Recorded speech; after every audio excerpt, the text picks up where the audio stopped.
Hi, everyone. Good morning, and welcome to Signature West Podcast. I'm your host, Sam West from Palm Springs, California.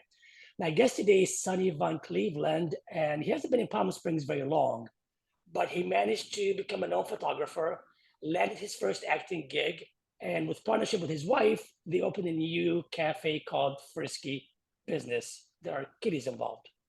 Hello, How you doing, Sam? how are you? Good morning. Good. Good morning.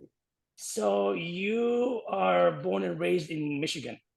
I was just outside of Lansing in a little town called Carson City, Crystal. It's two towns, but they merged them into one. That's how small they are. And when did you leave that small town? Well, that's a hell of a story there, Sam. The short version. Well, I went to prison when I was 16, and I did 18 years, and I got out in 2016, and that's when I left Michigan for good. When I left prison, I paroled to Ohio, to Akron, and that's when I left Michigan. What did you go to prison for? So when I was a child, when I was 5 years old, I started getting molested. It started with my uncle, and then two of my mom's boyfriends and one of her friends, a family friend. So from the age of 5 until I was 10, I was molested by four men. And I caught a felony when I was 7 years old. I broke into a church with my brother and was arrested and charged with a felony. And I fell in love with that attention from the police because these were men that didn't want to hurt me. They wanted what was best for me, be a good kid, stay out of trouble, you have a future. And that type of fatherly influence was lacking in my life because all the men that were there in my life were molesting me. And so I kept breaking the law because I kept wanting their attention. And it was just dumb stuff like stealing things, breaking things, destroying stuff. When I was 15, I actually stole a couple $1,000s out of the safe in my high school. And that was the first time they charged me as an adult. They bound me over to adult court and gave me 6 months county jail. And as soon as they took me to county jail, they started coming with all these other charges for stupid stuff that I had done over that summer, the summer of 1997. And here come all the felony charges. And the judge was like, oh, yeah, you've got more. I'm sick of you. I'm sending you to prison. So in July of 97, he sentenced me. No, that was February of 98, actually. I was sent to adult prison, level 4. You were 16 or 18? I was 16. I had just turned 16. And they can do that at 16? Yeah, they can bind you over to adult court and give you an adult sentence. I thought you had to be 18 to be an adult. Nope. I mean, that's the letter of the law, but they put in special provisions, obviously, so they can bind you over to adult court. You see it with like 14 or 15-year-olds that kill people, that shoot things up or whatever. They bind them over to adult court. And so I suppose it was an extreme circumstance. And so they sent me to, and it was for stealing a pedal bike, having a stolen cell phone, and breaking into a house. And when I was 16, so that's when they sent me to prison. And I was raped the first week I was there by two dudes. They ran into the cell and had their vicious little way with me for about 15 minutes. And I snapped, right? Something inside me snapped at that point, and I determined that I would never be a victim again. And I stabbed him, one of the guys, and I felt some type of power in that. And I determined that what? So I took some pencils, some little pencils that they give you in quarantine. They're just little small ones. I put like 5 or 6 of them together, and I wrapped a string around it. And I went out and I stabbed the hell out of them. And I felt that was a protection for me. Like that was going to protect me. I knew that if I just stab people, they'll leave me alone, right? What I was hoping. And so I did. I started to stab a lot of people. That became my thing, right? I wanted to become known as that guy that will stab you so that they would leave me alone. But I guess I kind of got addicted to that power. And then I was approached by the gang. And it doesn't matter which gang, but the gang approached me and they were like, we like that. We want you in, you're our brother. We want you down. We don't care what happened. And so I joined the gang, and my life became gang life, became gang activity, and you're taking this long-haired, skinny, small kid, white kid from the country, and you put me into a concrete jungle with gangsters and killers, and that's what I became to survive. And then when I was 21, they opened the door and said, "You're done. You can go. Here's 3 condoms and $75. Good luck." And I'm like, no probation, no parole, no oversight. Okay. And I didn't know what to do. So I robbed somebody the first day I was out. Oi. I only continued to do what I knew. I was very selfish, very self-centered, very greedy, and I had no fear. I wasn't afraid of anything. What I just endured eliminated all my fear. Right. And I got into robbing drug dealers, and that became a very lucrative thing. Found out you could just knock on their door and say they're police, and they'll open the door. Okay, and kick it in and lay them down and zip tie them and take all their stuff. What are you going to do? Call the cops? Tell them I took your drugs? And so for 2 years, almost 22 months, I ran the streets like a savage, and I traveled across the country. I got a couple of women pregnant. I came back to Michigan in September or August of 2004 and started to rob more people. Determined I was going to stack up some money and come back out west. And I got busted. One of them called the cops on me. And I got arrested again, and they gave me 12 more years. In 2004, they sent me back to prison for 12 years. And I went back. This time I had 2 kids, so it kind of hit a little bit harder. I had one sibling, one brother. It was always me and him and my mother. And I went back, but this time I have 2 kids, right? And so I'm in touch with the mother of my oldest child. We're kind of together as I'm going through this bit, and she's bringing my son to see me. But I was still violent and in a very gang-oriented mindset. And then in 2008, my brother decided to have an affair with the mother of my son, my oldest son, and they had a kid. And so now I'm looking at it like, I don't know what loyalty is. Betrayal is all I've ever known my whole life. There's no such thing as loyalty. Now the one person that I worship, which is my brother, just destroyed everything that was sacred to me, and I lost my mind. And I attacked a guy, and I beat him with some locks really bad. And they gave me a 5-year sentence in the hole. And when I went to the hole, it's in segregation. It's a long, narrow hallway with cells on either side. I was at the very end, and that's when I met Mallory Bay, and he's this Muslim man that changed my life. He would call over every day. "Hey, white boy, come talk to me, come talk to me." And out of loneliness, it's almost like Mike Tyson's story. I don't know Mike Tyson's story too well, but similar. I out of lonely, I would cuss him out all the time. Like, "Why are you talking to me? Stop. I don't want to talk to you. Stop talking." And every day he would still, "Hey, white boy, come talk to me, man. We got. Come talk to me." So eventually I got bored or lonely, and I'm like, what do you want to talk about?" And he said, "Why are you so angry?" Well, shit, I don't know, man. I came up with I'm in prison. My life sucks. Everything about my life, existence is horrible. Of course I'm angry. And hang on, I don't want to. Sorry, I'm in my office. That's a spam call. Don't worry about it. And then he said, "What are you passionate about in life?" And I had no answer for any of this, right? Like, I don't know how to answer that question. I don't know what I'm passionate about. And I don't have an answer. And it intrigued me, these questions. So for the next 19 months, this man changed my life, right? And he started to teach me about forgiveness and self-love and processing of emotion and kindness and compassion and empathy. And he didn't do it from a selfish standpoint or wanting accolades or what, outside of the hole, he and I would have never talked, right? We would have never spoken to each other. But What year here was this? 2008. This was 2008. So how many, but at that point, how many years were total in prison? I'd been in for 10 at that point.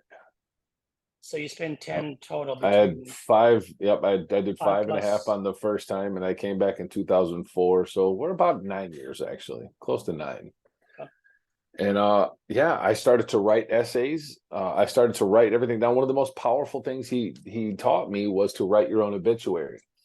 And it took me about 2 months to do it. So I wrote my obituary from the perspective of 5 people that will speak at my funeral. And I took it very seriously because the first couple of times he was like, no, this is unacceptable. This is unacceptable. So I would go back and rewrite it until I got it down. And he said, now you have a blueprint for what what you want your life to look like. Now all you have to do is reverse engineer it. And I looked at it, and the things people were saying about me was that I changed the world, that I was kind and compassionate, that I gave of myself, that I used my experiences in life to help others learn.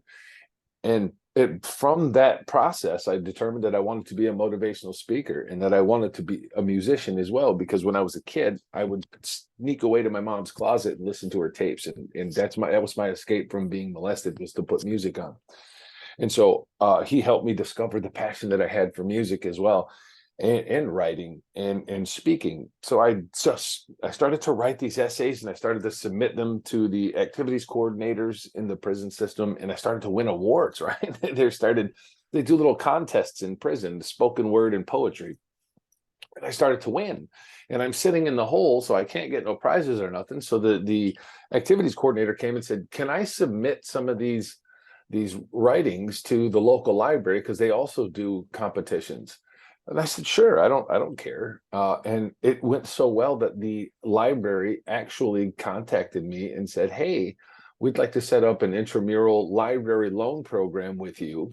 Whatever books from here you want, we'll send in to you. Just take care of them and send them back.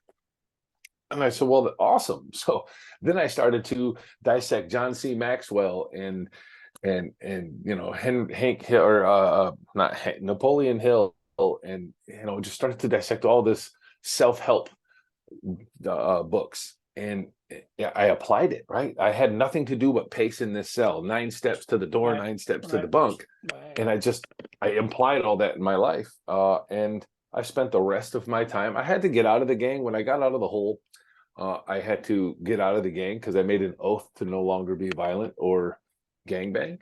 And they didn't take that too well. But, over about a year's process, I worked that out. And then I just spent the rest of my time mentoring guys with the things that Mallory Bay taught me. And it was such a great experience for me because I was able to actually put the things that I'd learned into practice, and it solidified it that much more in my mind. And now I hyper process things, right? Like nothing about my whole world could fall apart today, and tomorrow I'll be back out smiling, confident that everything's going to be okay. You know what I mean? Because I've been through the worst that life has to give me. And so everything else is just a bonus, right? Well, I don't know. So right now it's 2008. You've got 2 kids that you brought on, and you've got really nothing really going on except Nothing. your wish list. So Yeah. now what? Again, I spent the rest of that time mentoring guys. I mean, I would have 30, 35 convicts on the yard doing yoga, Right. right? Like I read yoga books and taught myself yoga while I was in the hole. I learned meditation. I learned all of these things. Learned about the Stoics and Stoicism, which is just fantastic and phenomenal. You read about Marcus Aurelius and Epictetus and Right. these leaders of men from thousands of years ago. And not much has changed mentally. You know what I mean? Like the mentality hasn't changed, just the technology and the time, right? And so I got out in 2016 after spending the rest of my time mentoring, and I knew that I had a mission, right? Like I wanted to leave a legacy. I want my life to mean something. I want all the trauma and pain and hurt that I've been through. I want that to be for something, right? I can't change it. One thing, Right. yesterday is a memory and tomorrow's a dream. You can't change what has happened, and you can't determine what will happen. But did you So you say that? just But did you say that then, or you're saying that now? In 2016, you get out. You 2016. don't. 16 is a new world in 2000. Whenever you started, when you're 16 years old. Yeah. Yeah. So the Phones used world, to flip. for the world, for yeah, exactly. So you don't have much to um, to stand on. And here's the world in front of you. The gates are open. So now what do you do? I mean, Well, so I married a girl while I was in prison. The last 3 years of my bid, I married a girl from Akron. She was a managing partner at a law firm, and I moved to she was in prison with you. no, no.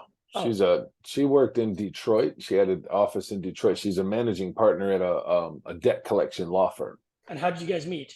Uh, well, I got stabbed, and over a particular situation, and it was a setup by the administration to get me off the yard. And they tried to make me look like a rat. And one thing you don't want to be in prison is a rat, Right. right? And so, yeah, it's a bad thing. You don't want that. And so I needed help trying to sue the administration because of what they did. And the cellmate of mine that became a good friend of mine, he was her personal trainer in the world. So he hooked me up with her on the phone, and she said, yeah, I can help you. I can Freedom of Information Act your file. We can get the information. So she helped me. And through that process, That's how you guys met.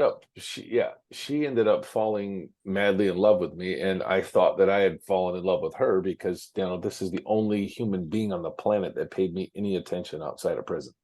Jeez. And so for me, it felt like love, or it looked like love to me, Right. How long did it last for? You guys got uh 6, well, we were married for about 3 years, and wow. it's about 6 months after I got out that I determined this isn't going to work. Reality check. Here's a woman. She has a career, right? Her idea Right. of life is, let's both go to work. We'll meet back at home at 5:30, 6 o'clock at night. I'll make dinner. We'll watch TV. We'll go to bed. And it's like, I just spent 18 years in a can. She has a career and a life, and you just trying to Right. figure out what to do with yourself. Right. And here I am, 35 years old, and haven't accomplished anything in life. I don't want to go to work, sit at home, watch TV, and eat dinner. Like, that's not, I got things to do. Right. So she got me into the union. I started out doing demolition in the union with Precision Pro Cut in Cleveland, Ohio. And that was really good for me, right? Because it was giving me an opportunity to show my work ethic, because I have a very strong work ethic. I show up early to everything, and I'm the last person to leave, and I'm always there to help. And that went really far in the labor game, and with the union. And so, I don't know, I was with her for about 6 months, and it just determined it wasn't going to work. And so we had a very amicable divorce. It was very peaceful.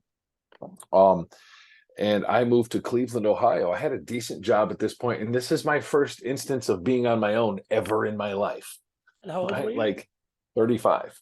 Wow. And so I moved into a house with a couple of friends that I had made. This is my first home, my first place. I got a good job. I'm in the union. I'm free. I'm still on parole, but I'm basically free. And so I'm working and focusing. And now I want to start making music, because these are my goals, right? I want to be a speaker. I want to make music.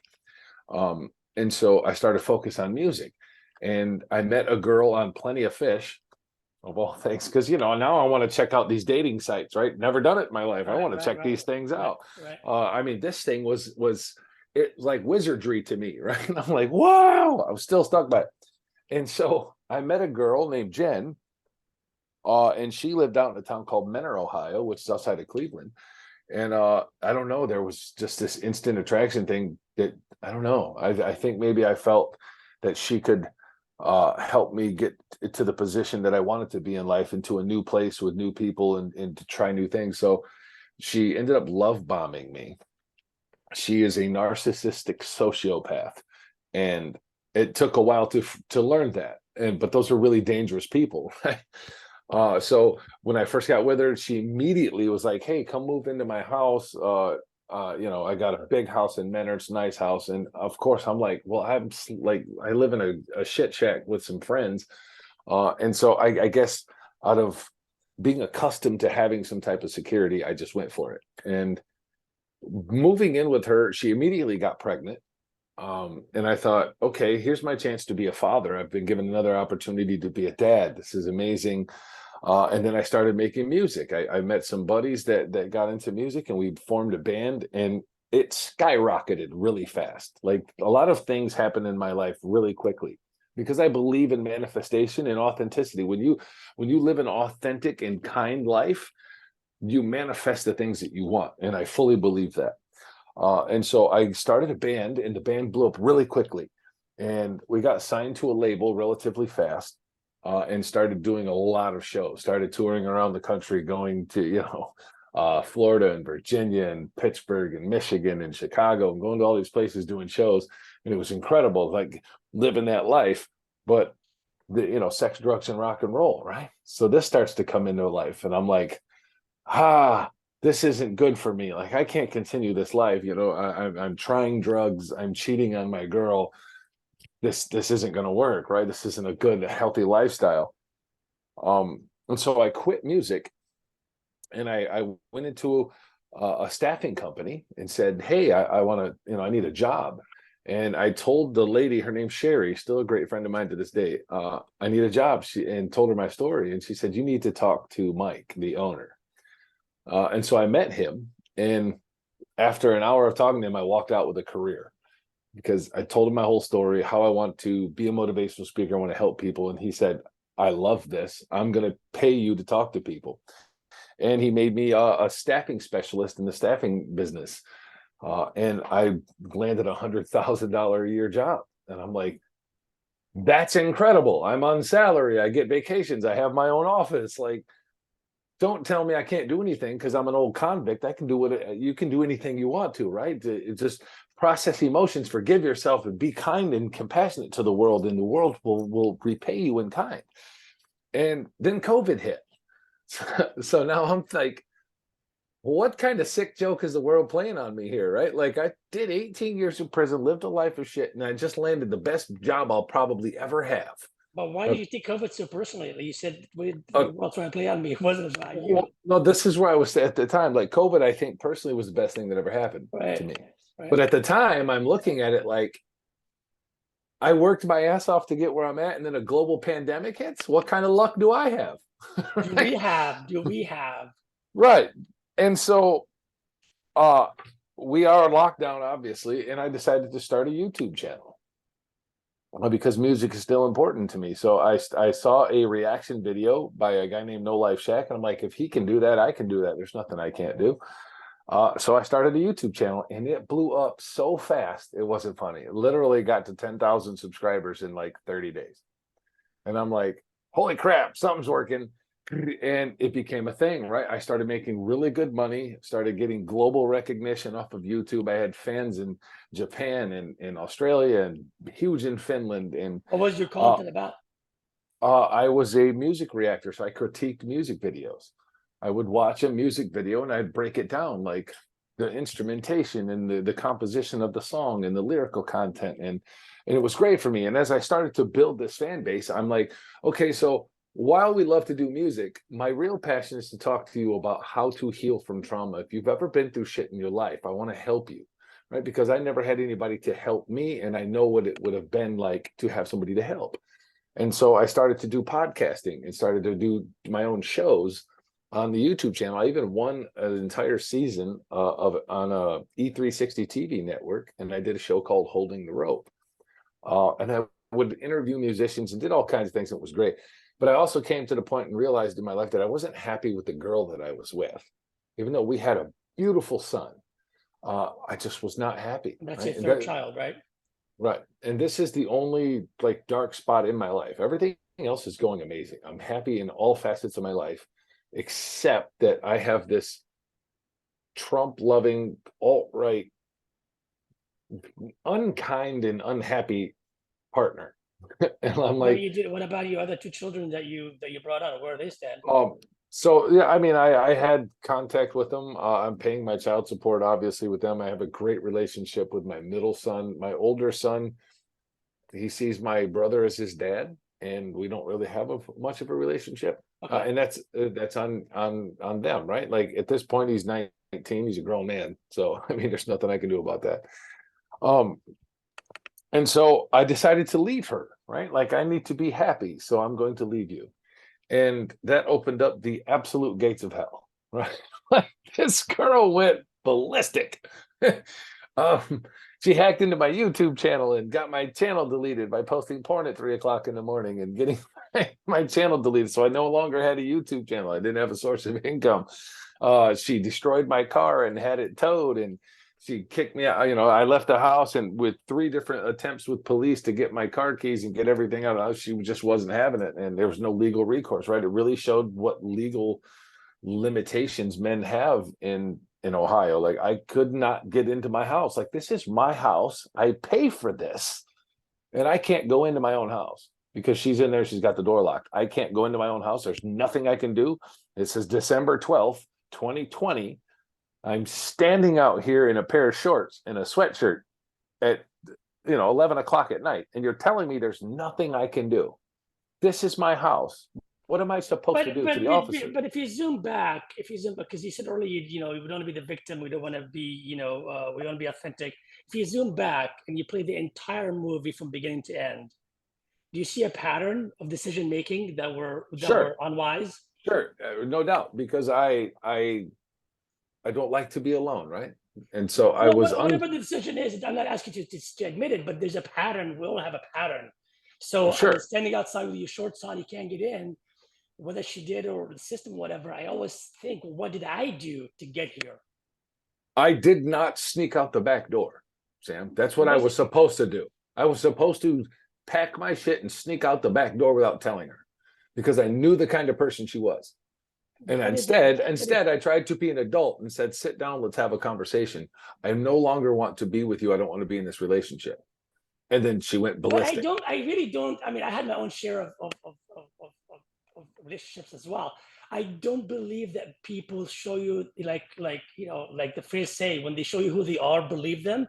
She just didn't wake up one night and show you how crazy she is. I think that was a sign from the beginning that we choose to ignore. Sure. There were definitely signs there that I ignored. That's all I'm saying. There was 100% signs of her, that sign goes her level of crazy board from day one to now. Right. We're still trying to figure ourselves out. My own fear was the choice that led me to that point, right? Because I was afraid to leave because I knew what would happen. I knew that she would use my son against me, and I knew that life would get hard, and so out of fear of that happening, I stayed. Well, there you go. And that decision directly led to me standing out there in my shorts at 11 o'clock at night. Right. And so I'm homeless. I have no money. I have no car. I have nothing. December of 2020. And I could have just laid down and I said, you know what, this is an opportunity to show the world, because I still have my fan base, that you don't quit, right? We get up no matter how hard it seems and how bleak it is. You never have to you don't have to fall backwards just because you fall down. Right? You can get up, you can stand up and move forward. And that's what I did. I put one foot in front of the other. I was able to secure a vehicle. I was able to secure a condo, and a couple of, a month or so later, I'm back on my feet. I had to couch surf for a month, and then I'm back on my feet. I got my own place, and I'm starting to roll again. And being in the same area was not healthy. Right. And this was about the time that I met my wife on a podcast, my now wife. My booking agent used to book me on podcasts all the time to tell my story. And he booked me on Boot Camp for the Mind and Soul. And as soon as I got onto the screen with this woman, just like we are now, she was in London, I was in Cleveland. There was just something there immediately. Like, I think I love this person. And in my own mind, I'm like, man, I've made some crazy decisions in the past here because, look at these women behind me, but she was so authentic and real, and I'm just like, she's an amazing human being, and I think I love her. And after that podcast, we literally talked every day for 6, 7 hours every day on FaceTime. We would just and it shocks us to this day because we sit back and talk about it. Like, I didn't have time for nothing. My life was nonstop hectic. And yet all of a sudden I was able to carve out 6 or 7 hours a day to just talk on the phone. That's a lot. That's a lot of talking. It's a lot of talking. I mean, it's a lot. And we determined that it would be best for me to leave the state for a bit and get some space between me and my son's mother. She's bona fide psycho. People are breaking into my stuff. So I went to Phoenix with my middle son, Dalen, who's 18 now. I determined that I would take a break from Ohio. I would get away from her, give her some space and some time to heal. and I would go spend some time with my son in Ohio. Uh, and I did. I left. I went out to Phoenix, and I spent some amazing time with my son Dalen in Phoenix, and the attacks ramped up online and in every other facet from the kid's mother. So I knew that going back wasn't going to be an option. I determined through talking with Claire, I'm going to build a life for myself out here, out west. I'm going to build a life for myself to provide my son an opportunity to have a great life. What does that look like? And well, we met out here in Palm Springs. We're like, all right, let's meet in Palm Springs and we'll formulate a plan. Why Palm Springs? Well, I thought that was in Florida. She told me, she's like, There is Palm Springs. There is Palm Springs in Florida. Right. I had no idea that there was one here. So my wife is from Vancouver originally. She was born in England and raised in Vancouver, but has lived in England for the last 21 years in London. So all her friends and family for the last 20 years have been meeting here in Palm Springs because it's a snowbird spot, right? Yeah. So they all would meet here several times a year. And she had a dream of living here. She was like, it's just a beautiful place and I want to go. And I don't care. I spent my whole life in a can. I like to see new things. Let's go. I'm in. Let's go check out Palm Springs. You just like to be alive. Right. And so we got here June 6th of 2021. And I fell in love with the place. I'm like, this is incredible, right? The community and everything in Palm Springs is just amazing. And we determined that, okay, let's start a business. How are we going to start a business? But she's not from here. She's not from, so she came here as what?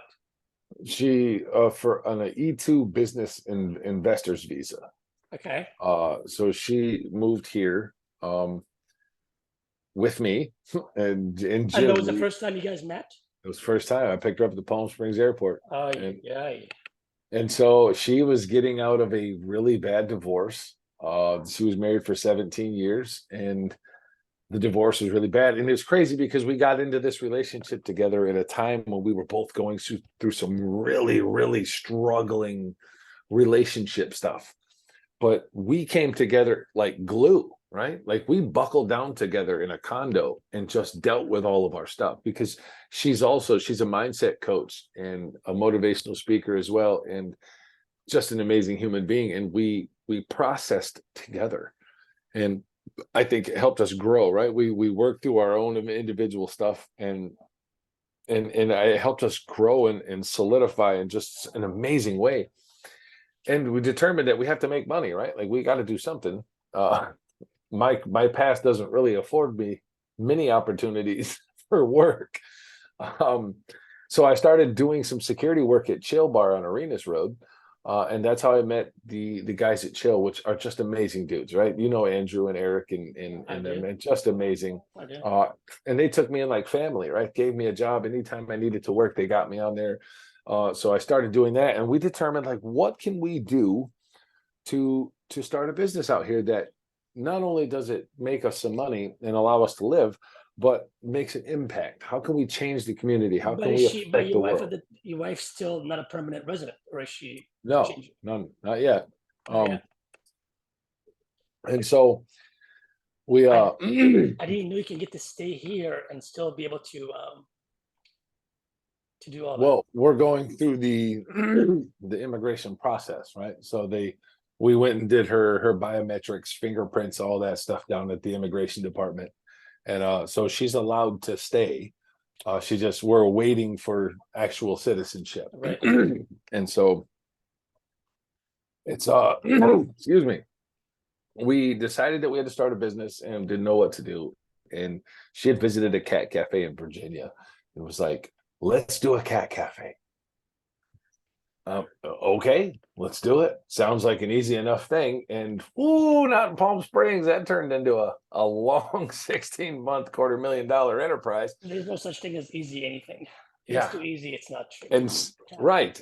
Nothing, right. Anything easy is not worth having, right? Nope.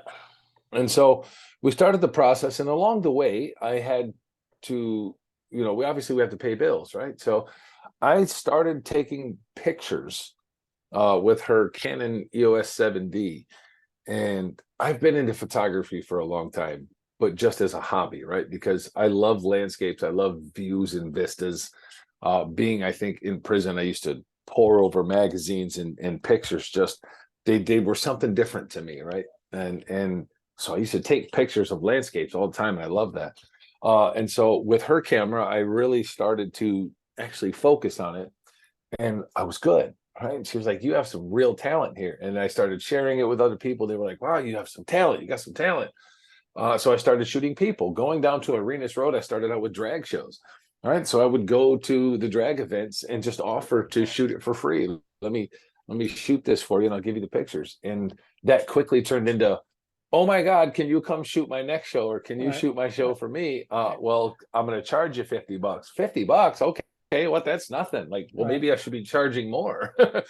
And so I started to consult with some. I have a lot of professional photographer friends from my music days that used to photograph me when I was touring and doing shows. And so I hit them up, and they gave me all kinds of advice on photo editing and tweaking and charging. And I'm like, you can charge that kind of money? And they're like, yeah. Like, wow. So I put it out, and it just flew off the shelves. Even at that rate, I'm still getting calls and hit up. I'm like, wow. So I launched my photography company. I'm like, this is a passion for me. I get some kind of high off of hitting that shutter switch. Like, it just, every time it tick, tick, tick, tick, oh, it just does something for me, and I just love it. And so here we are, not even 2 years in Palm Springs, and we've built two businesses, So and life is going good. what is Frisky business like? What is it? With this kitties involved, So and where is it, So and it's all the good stuff? at the end of the day, it's just a coffee shop, right? We Right. we built a coffee shop with Coachella Valley Coffee. We love locals and local communities and local businesses. So we decided that to build this business, we would work with everybody local, period. So Coachella Valley Coffee, Cliff Young, who runs Coachella Valley Coffee, is a roaster that's just over the 10 heading out towards Desert Hot Springs.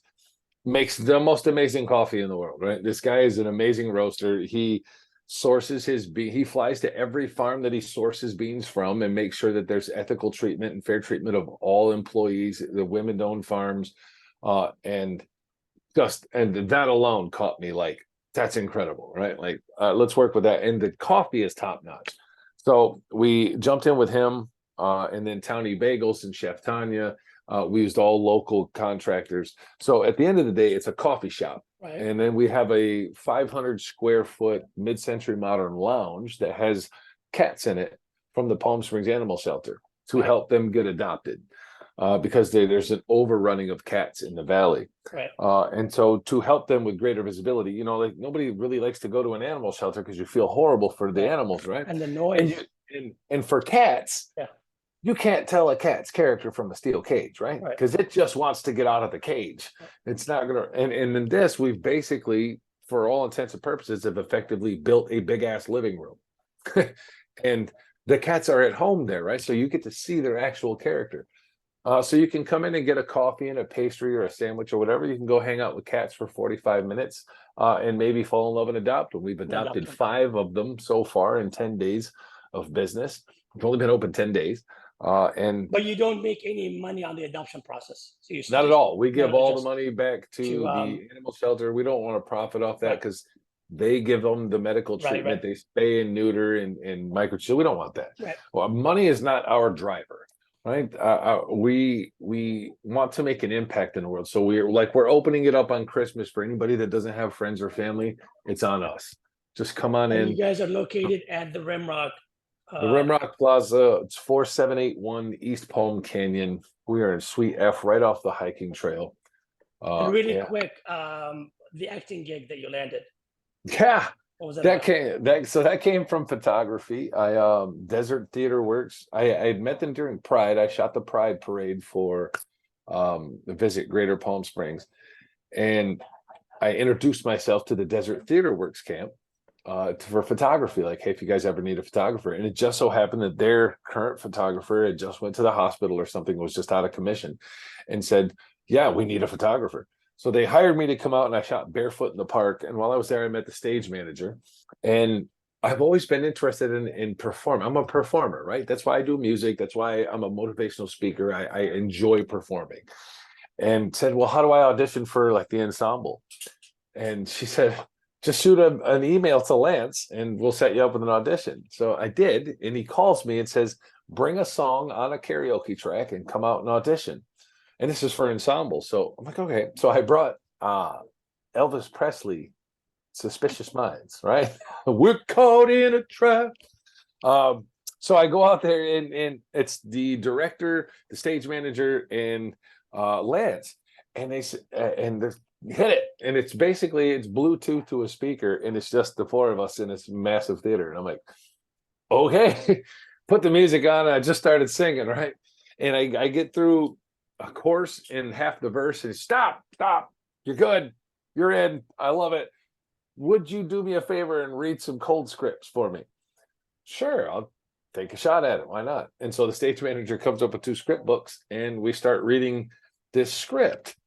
And I don't know, we read 3 or 4 sentences, and he stopped me. He's like, you are one of the most natural actors I've ever seen. You've got the part. You're totally in. And so I landed one of 4 lead roles in Escape to Margaritaville coming up in this March of 2023. And I have the script, and there it is. It's like, okay. Congrats. It's evidence that when you live authentically and kind, the world gives you what you desire, right? What you desire will manifest in your life. I see the world through the lens of love and kindness, and it works. But I love to add to that, and we can wrap it up. But I just think it's really important, at least for me, that I zoom out and always ask, how did I get here? What role did I play? Because they're all players in a movie, whether he or she yelled at or kept or took the film or stole my shorts or whatever. How did I get here? I played a role, and that's, to me, at least personally, is how I find a resolution in whatever chaos situation I got myself into. So sure. Yeah. Well, on that note, it's a story I wasn't expecting, to be honest. Just I had no idea. Yeah, I guess it was a surprise for me as well. But thank you for sharing it. Absolutely. I believe our voices help us heal, right? So the more we talk about what we've been through in life, not only does it heal us, but it gives somebody else who heard it might be able to say, I went through that too. And if he can do it, so can I. Or at least learn something from the story, or say, well, I don't want to repeat that. So right, like what he did, how he got there, I don't want to, choose a different path. So congrats on the wild ride, and everybody that's watching, thank you for watching, and happy holidays. Happy holidays, everybody, and to 2023. Here we fucking come. Here we go. Let's do it. And good luck to everyone. Thank you, everybody. Thank you so much, Sam. You're welcome.